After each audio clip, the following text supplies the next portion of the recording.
بسم الله الرحمن الرحيم لولا ينهاهم الربانيون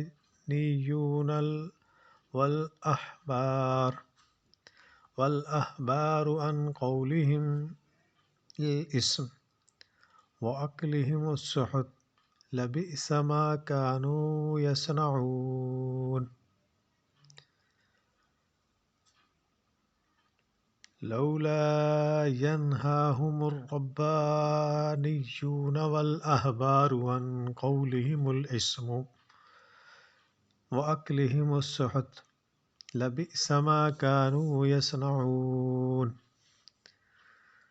انہیں ان کے عابد و عالم جھوٹ باتوں کے کہنے اور حرام چیزوں کے کھانے سے کیوں نہیں روکتے؟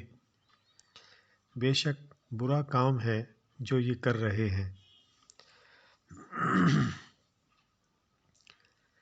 یہ علماء و مشائخ دین اور عباد وضاحت پر نکیر ہے کہ عوام کی اکثریت تمہارے سامنے فسق و فجور اور حرام خوری کا ارتکاب کرتی ہے، لیکن تم انہیں منع نہیں کرتے۔ ایسے حالات میں تمہاری یہ خاموشی بہت بڑا جرم ہے۔ اس سے واضح ہوتا ہے کہ امر بالمعروف اور نہی عن المنکر کی کتنی اہمیت اور اس کے ترک پر کتنی سخت وعید ہے۔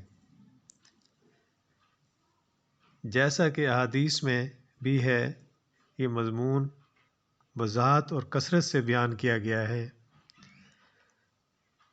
جس سے بات کرو وہ آپ کو دو باتیں اور سناتا ہے، جس سے بات کرو وہ آپ سے بڑا مفتی ہے۔ کوئی بات سننے کو تیار نہیں ہے۔ اگر کوئی ہمت کر کے بات کرے بھی صحیح کسی سے، دعائیں بڑی مانگتے ہیں مسجد میں، داڑھیاں بہت رکھی ہوئی ہیں، محراب ہے ماتھے پہ، سر پہ ٹوپی ہے، لیکن بینک نہیں چھوڑتے، سود نہیں چھوڑتے، قسطوں کا کام نہیں چھوڑتے، انسٹالمنٹ کا کام نہیں چھوڑتے، بینک لیز نہیں چھوڑتے۔ اللہ تعالیٰ ہم پہ رحم کرے۔